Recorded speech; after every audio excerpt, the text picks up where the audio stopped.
Monggo Prof. Satria untuk apa menyampaikan kebijakan pemerintah dalam hal ini. Kami siap mendengarkan dan nanti mudah-mudahan boleh berdiskusi dengan Pak Menteri. Matur nuwun. Baik, terima kasih. Selamat siang, Bapak Ibu sekalian. Selamat siang. Siang Salam Pak. sejahtera, sehat untuk kita semua. Amin. Assalamualaikum warahmatullahi wabarakatuh. Waalaikumsalam. Waalaikumsalam warahmatullahi wabarakatuh. Ini karena waktunya singkat, jadi mungkin saya memberikan beberapa kata kunci saja terkait dengan kebijakan ke depan, dan sisanya nanti kita diskusi, karena lebih baik diskusi untuk menjawab pertanyaan atau ke kegalauan yang ada di teman-teman PTS. Meskipun sebetulnya PTS itu punya lebih banyak peluang berkreasi, menciptakan perguruan tinggi swasta yang handal, yang kredibel, yang unik, sehingga kalau sudah unik dan kredibel dan berwibawa, mestinya tidak perlu khawatir dengan kekurangan mahasiswa. Karena mahasiswa sekarang itu lebih kritis dalam memilih perguruan tinggi. Tidak semata-mata pilih hanya PTN.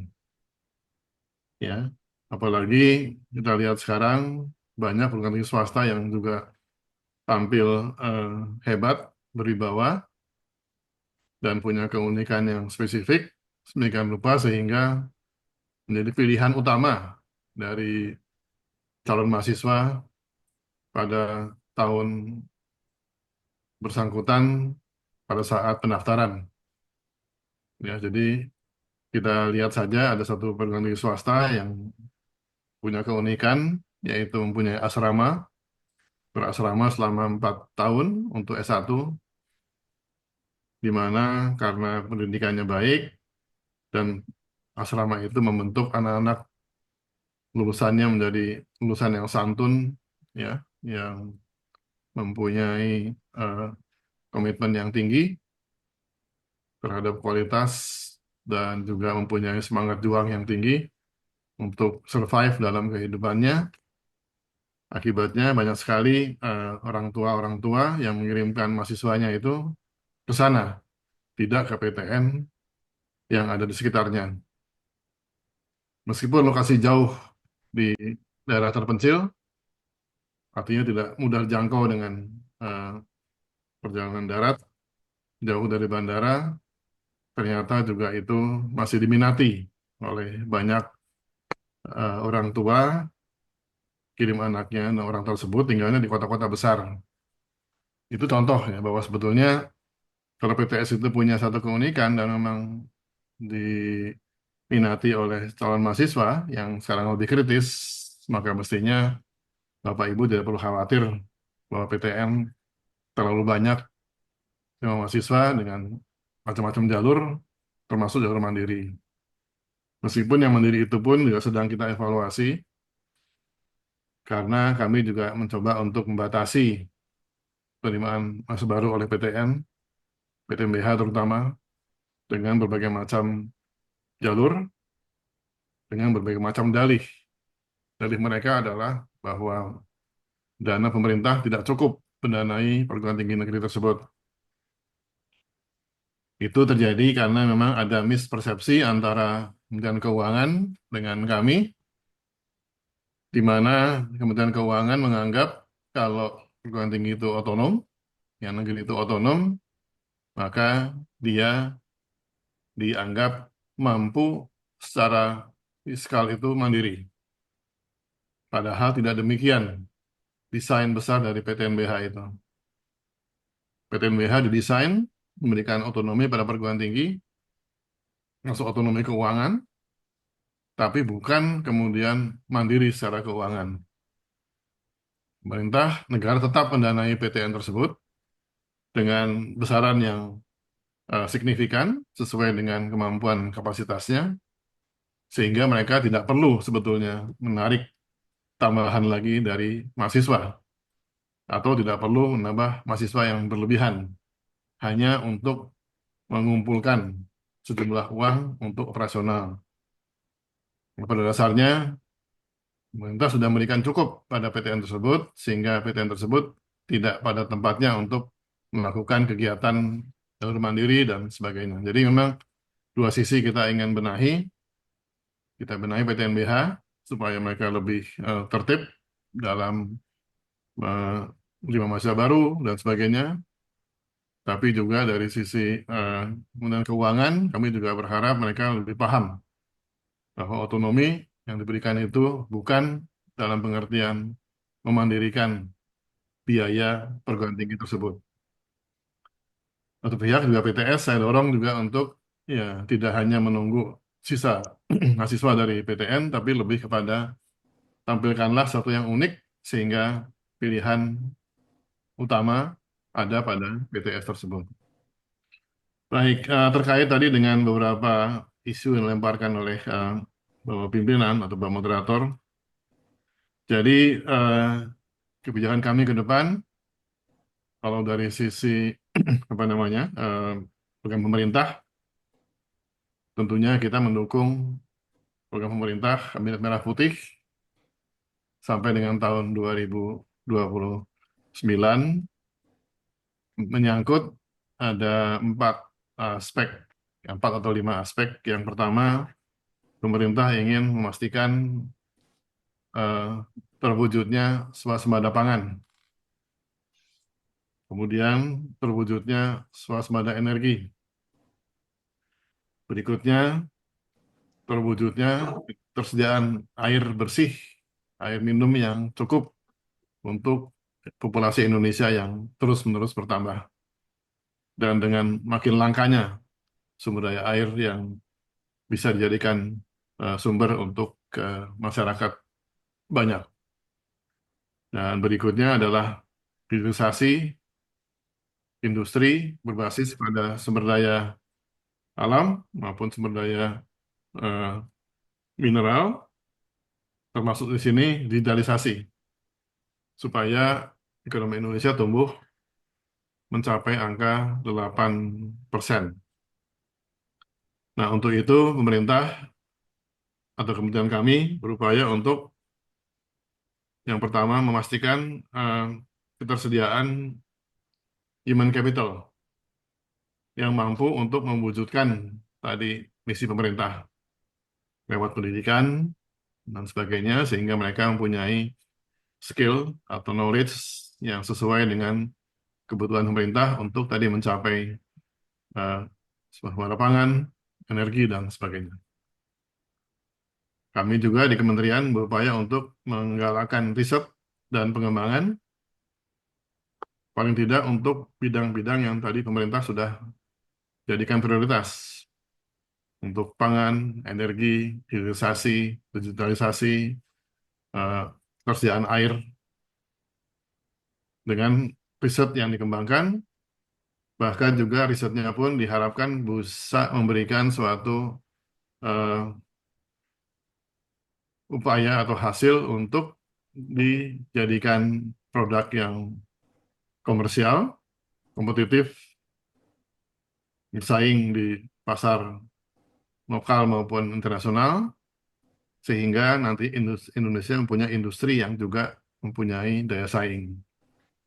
Selama ini Indonesia masih terlalu banyak impor karena belum mempunyai industri yang handal, industri yang bernilai tambah tinggi, industri yang mampu memberikan produktivitas untuk Indonesia, industri yang harusnya mampu juga memberi kesejahteraan bagi orang Indonesia. Itu sebabnya Indonesia masih terjebak dalam middle income trap. Jadi, jebakan pendapatan menengah yang tidak pernah naik selama ini karena memang Indonesia belum produktif. Kenapa? Karena kita impor semuanya. Oleh karena itu, sekarang kita upayakan untuk kita meminimalkan impor. Kalau bisa, kita tidak impor sama sekali, kecuali untuk hal-hal yang memang tidak mungkin kita kerjakan saat ini. Untuk itu, kita perlu SDM atau human capital yang handal, riset yang juga unggulan, kemudian ada hilirisasi hasil riset menjadi satu produk yang juga unggulan, kompetitif, berdaya saing.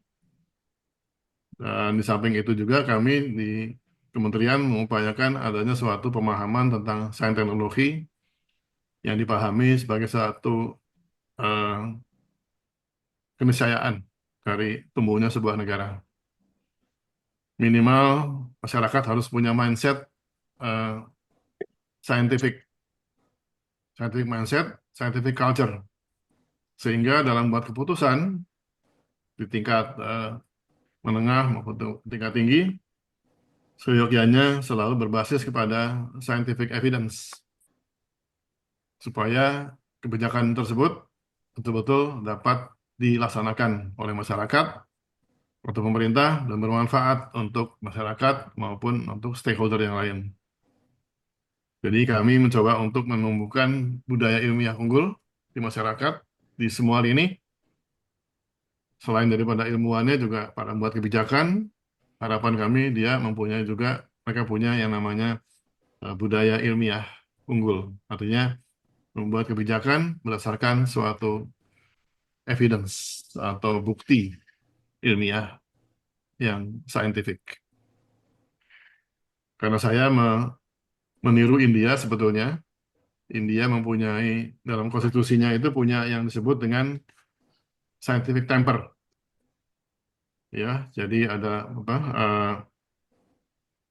tekanan atau temperamen yang scientific, artinya membuat masyarakatnya itu sangat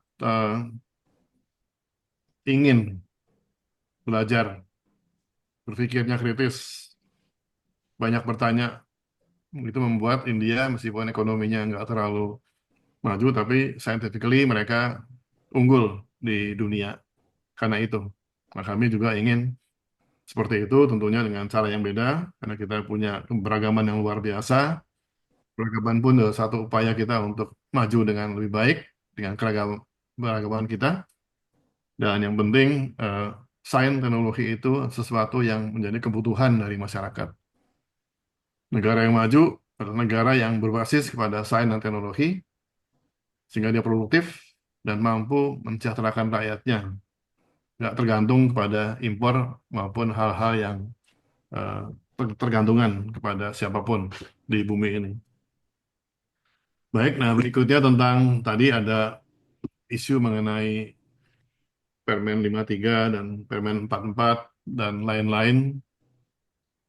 Eh, Singkat kata bahwa permen-permen tersebut selain 53, 44, 500, Kepmen dan turunan lain itu eh, sudah saya hold, tunda jangan diterapkan dulu.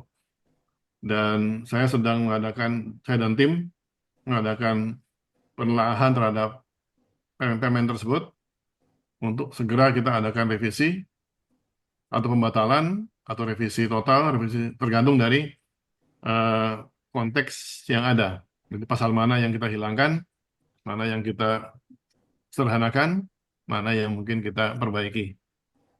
Jadi untuk sementara itu, Bapak Ibu sekalian, memang saya mohon maaf adanya permen tersebut. Permen tersebut, terutama 44 dan turunannya itu eh, munculnya eh, 2 minggu sebelum serah terima kabinet. Padahal teman-teman hukum pasti tahu tidak elok, tidak etis membuat peraturan menteri menjelang yang bersangkutan itu akan selesai. Yang nggak tahu kalau memikir dia diperpanjang ya, tapi apapun nggak boleh harusnya. Karena sebulan sebelum selesainya kabinet itu demisioner. Tidak boleh ada putusan apapun dibuat dalam waktu tersebut. Nah, itu ternyata muncul, minimal ada 6 permen yang harus saya batalkan atau sesuaikan karena terbitnya tadi. Terbitnya itu 2 minggu menjelang serah terima eh, kementerian atau serah terima jabatan di kabinet. Jadi teman-teman sekalian tidak perlu khawatir dengan permen tersebut. Anggap aja tidak ada, jalan seperti biasa saja.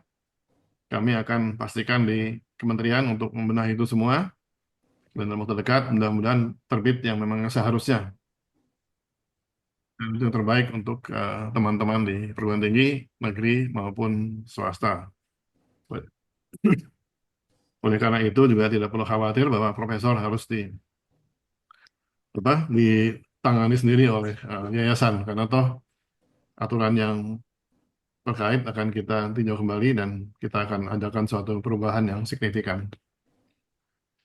Mungkin itu barangkali dari saya. Mungkin kalau ada yang ingin ditanyakan, Ya. saya punya waktu sampai dengan jam eh, di sana di Makassar 2.30 barangkali, kira-kira saya harus berangkat. Ada rapat dengan Menteri Perdagangan dan Menteri UMKM perihal kontribusi perguruan tinggi di dalam pengembangan UMKM di Indonesia. Silakan, Bapak Ya, Ibu ya, sekalian. terima kasih Pak Menteri. Yang cukup melegakan nih bagi kami-kami yang hadir di sini bahwa Pak Menteri punya kebijakan untuk sementara menghold dulu peraturan Menteri. Memang dalam dunia hukum benar yang disampaikan Pak Menteri bahwa tidak elok pejabat yang mau turun kok membuat aturan yang itu sifatnya sangat krusial.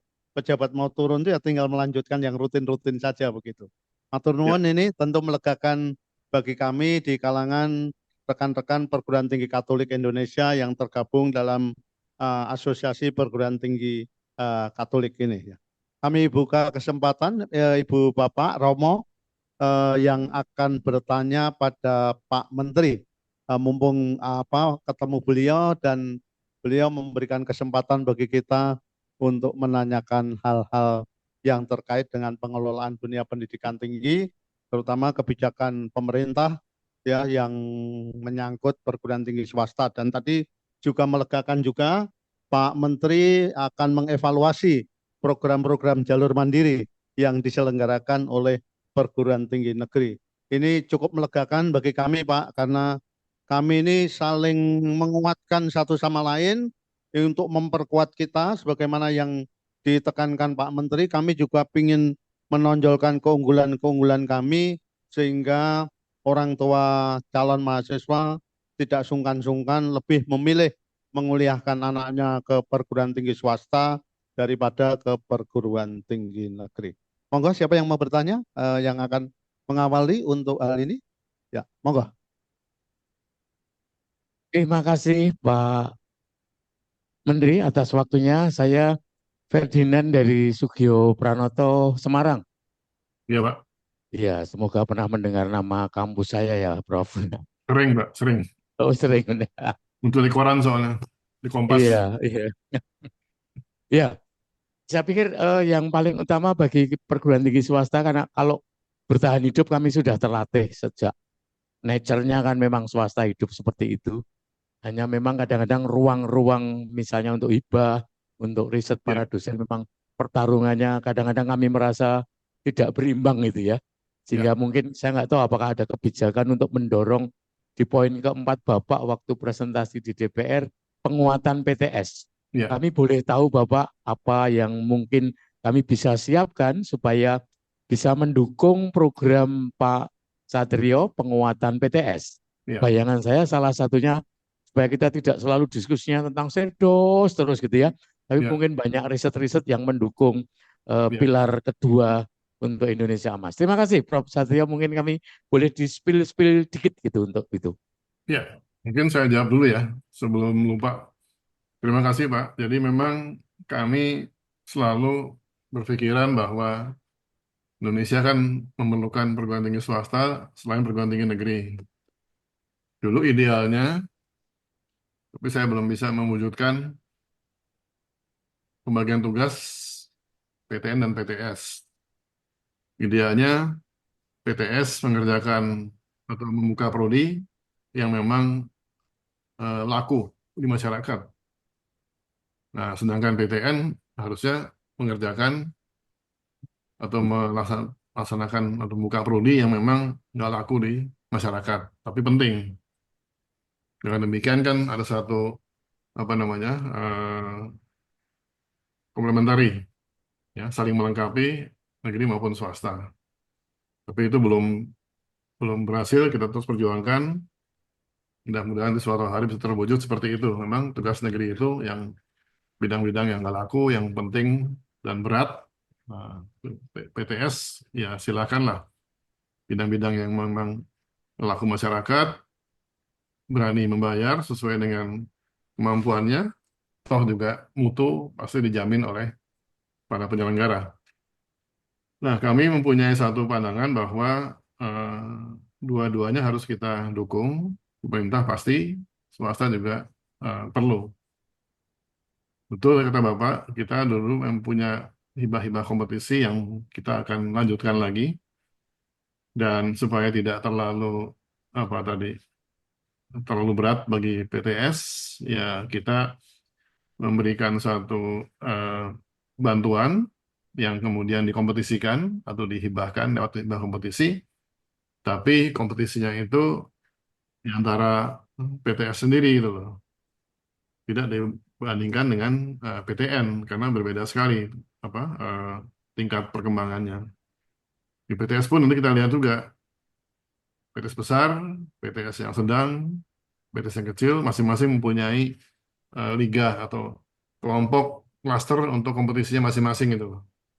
Jadi kan itu mestinya adil lah. Dan kita akan gunakan pola apa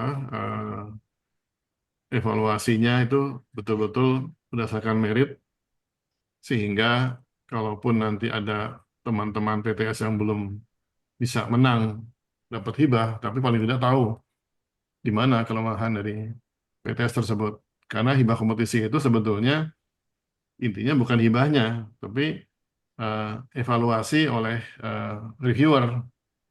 Kenapa perguruan tinggi ini kok belum bisa dapat? Oh, ada kelemahan seperti ini. Kelemahannya apa? Ke depan perbaiki kelemahannya, kemudian bisa mendapatkan peluang juga untuk mendapatkan hibah. Jadi kenapa kita harus bikin pola hibah kompetisi? Karena uangnya kan terbatas, nggak mungkin semua bagi rata, semua nanti malah nggak dapat apa-apa gitu, terlalu kecil.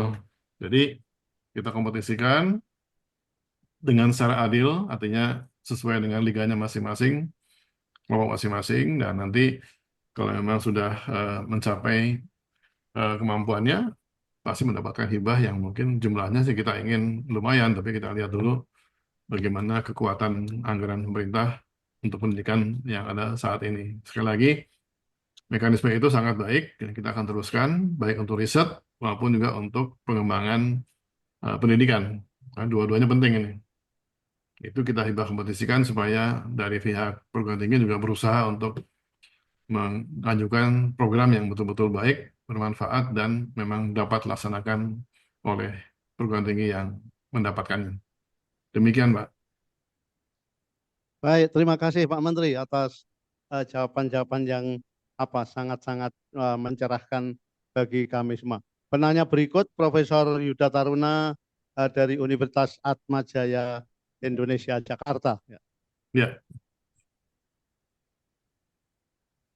Selamat siang Pak Satrio, Pak Menteri. Terima kasih untuk ya, kesempatannya dan kehadirannya. Saya Yuda Turana dari Unika Atmajaya Jakarta. ya, Pak Menteri, saya mau menanyakan mengenai mohon petunjuk mengenai mungkin yang terkait dengan prodi-prodi kesehatan gitu ya. ya, Seperti saat ini ada moratorium gitu ya, yang terutama yang di keperawatan dan nanti juga mungkin ada masukan dari yang kesulitan mengurus prodi kedokteran dari teman yang di Yogyakarta.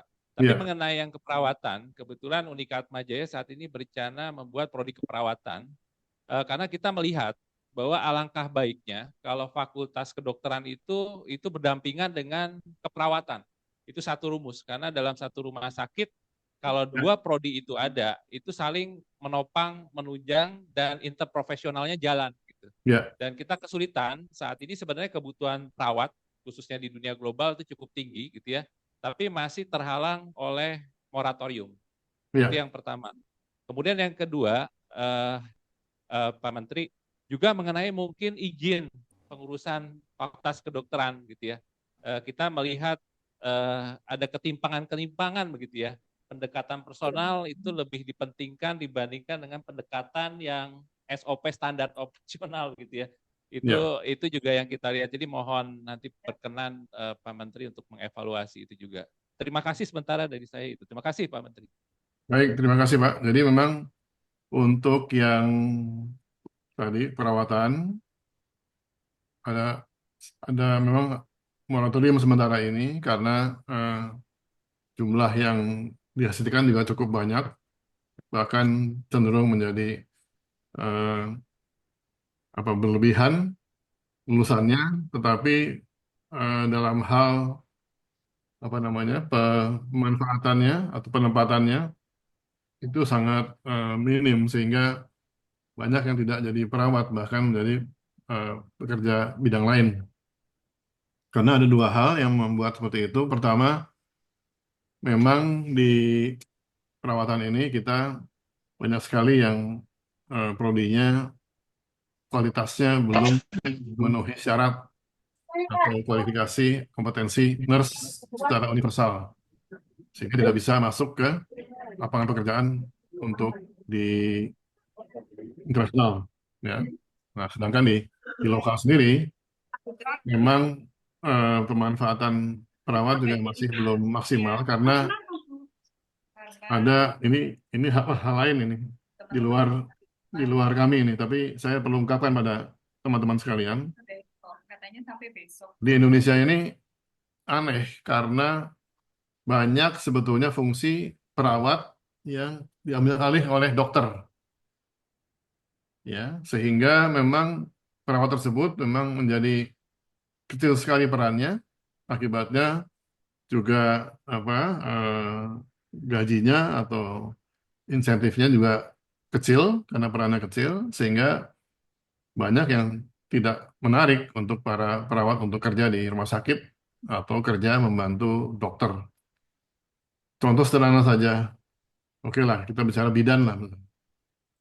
Di Indonesia kan kalau ada kelahiran normal, itu pasti yang berperan dokter objinnya, dokter kandungan yang memproses kelahiran dari seorang bayi. Padahal di internasional ada kesepakatan, bahkan aturan sebetulnya itu internasional, bahwa kelahiran normal itu cukup ditangani oleh bidan. Nah, dokter objin itu tugasnya adalah kalau ada kelainan dalam hal ada kandungannya atau mungkin kelahirannya itu ada masalah, baru yang tidak bisa tangani bidan, dokter objin lah yang turun tangan. Kita terbalik sini. Tiap kelahiran tuh yang pegang dokter semua, dokter objin. Karena ya masalah fee kan, masalah ongkos bayar dokternya untuk kelahiran itu loh, yang cukup besar. Nah, sehingga bidang-bidang kita juga merasa tidak diperankan dengan baik, kecuali di desa-desa, tempat-tempat terpencil, tertinggal. Sehingga bidan pun sekarang juga ada masalah kita. Terlalu banyak bidan yang dididik, tapi pemanfaatannya masih sangat sedikit. Nah, untuk itu, terkait dengan keperawatan, kami sedang melihat meninjau kembali. Kita akan lihat sekolah perawat mana yang harus mungkin di phase out. Nah, setelah itu ada, kita akan lihat nanti mana yang potensial untuk bisa membuka program yang mempunyai kualitas yang baik. Artinya, paling tidak kompetensinya nurse itu sesuai dengan yang berlaku internasional, supaya kita bisa mengisi kebutuhan nurse di luar negeri. Karena banyak kebutuhan luar negeri yang kita belum bisa penuhi, karena mutu nurse kita itu ternyata memang pendidikannya banyak yang tidak sesuai atau dengan kompetensi internasional. Itu yang tentang perawat. Kemudian tadi, maaf, yang kedua, Pak. Tentang kedokteran dengan pendekatan Oh, personal yang lebih iya, iya. mudah begitu, Prof. Ya, memang itu saya akui untuk FK itu prosesnya memang tidak standar gitu kan. Sempat di moratorium, kemudian dibuka lagi, ditambah lagi, bahkan sekarang dibuka semua karena alasannya dokter kurang, karena Menkes mengatakan dokternya kurang, jadi dikasih peluang untuk membuka FK baru. Nah, saya bilang sama teman-teman di kedokteran sebetulnya, kan kalau dokternya kurang, jangan buka FK dong. Ya tambah kuota mahasiswa FK yang ada.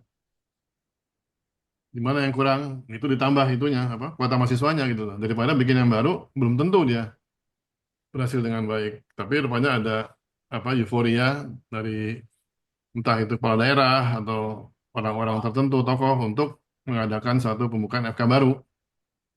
Akibatnya ya tadi, karena kepentingannya itu sudah nggak murni untuk menambah dokter, tapi lebih kepada membangun satu apa fasilitas FK, dan dengan berbagai cara memang saya lihat ada yang kelompok tertentu itu cepat sekali, bahkan agak melanggar dari ketentuan yang ada. Sebaliknya yang sangat serius, konsisten, itu harus menunggu sampai waktu yang lama sekali. Ya, saya terus terang, ini karena di Aptik, saya cerita aja, saya sempat membantu FK Petra Surabaya untuk memproses FK-nya itu mereka butuh 6 tahun. Padahal yang lain itu setahun juga sudah terbit SK-nya. Itu di luar memang, di luar di luar normal. Jadi saya protes juga pada teman-teman di kementerian waktu itu, saya belum menteri, ini nggak benar seperti ini perlakuannya itu. Nah, ke depan saya harap saya bisa benahi kembali, tidak ada lagi hal-hal yang seperti itu. Pembukaan FK tergantung kebutuhan. Kalau memang sudah butuhkan, kita lihat siapa yang memang paling siap, yaitu yang jalan. Dan untuk FK pun, FK yang UKM PBD-nya itu jelek atau rendah, kita adakan phase out pada mereka. Kalau sampai tutup, sampai habis, masa barunya masih belum ada perubahan, ya terpaksa ditutup. Juga dengan perawatan tadi, yang selama ini ujian kompetensinya gagal terus, ya kita suruh phase out dulu, lama-lama ya mereka tutup, maka kita buka lagi untuk perawatan yang baru. Ya, mungkin itu dulu. Saya mohon izin, saya mesti berangkat ke tempat rapat. Terima kasih atas perhatian Bapak Ibu sekalian. Semoga sukses rapatnya. Salam hormat saya buat Pak Kusbiantoro, senior saya yang sangat banyak memberikan masukan mengenai PTNBA. Sekian dan terima kasih. Assalamualaikum warahmatullahi wabarakatuh. Salam sejahtera untuk kita semua.